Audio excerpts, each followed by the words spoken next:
Hi guys! Welcome to Donorazo Vlog. Today, magluluto tayo ng chicken. Ito yung ating ricado guys. We have tomatoes, onion, and garlic. So, very simple na pagluluto ng chicken. At ito yung gagawin natin. May butter. Yan, ganyan.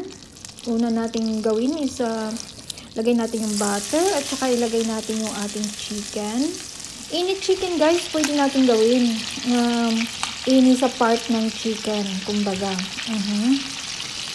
At ganyan, yung akin,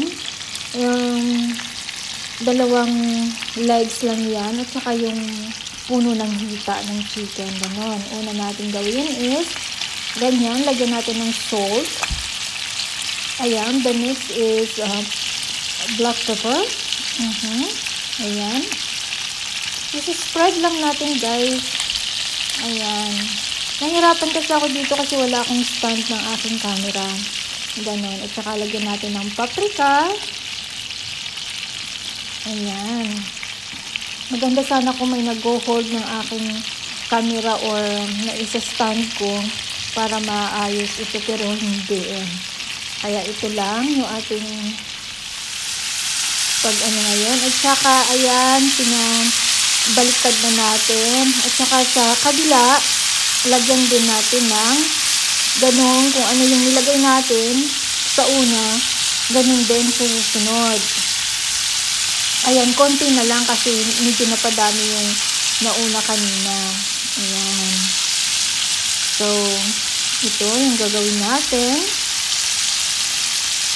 I-ano muna natin, ipapa-brown bago natin i-baliktad din. Ayan. So, ganyan na. Na-continue lang natin lagyan. Okay, lagay natin yung ating garlic. Ayan. And the next is yung ating onion. Ayan. Ayan. At saka, pagkatapos nito guys, ilagay din natin yung ating tomatoes na na-slice. Ganyan. Okay. At saka takpan natin pagkatapos sa mahinang apoy. Hanggang sa maluto yung ating chicken. Maging sauce na yung ating tomato. At saka lagyan natin ng konting water. Ayan. At saka lagyan natin ng sugar ng 1 teaspoon. Ayan. So, very simple lang guys sa pagluluto ng chicken. Ayan. Yung another tips natin ng pagluluto ng chicken. Ayan. Okay. So, sa hindi pa nakapag-subscribe ng Donorazo Vlog, please subscribe and hit the button and all the notification is yours. Yeah, for the next video natin. So, sana may natutunan kayo sa ating episode ngayon sa pagluluto ng another tips of how to cook chicken. Kaya kung nagsasawa na kayo sa inyong mga recipe, ganito guys, yung gagawin ninyo. Another recipe natin. Ayan. So, very simple.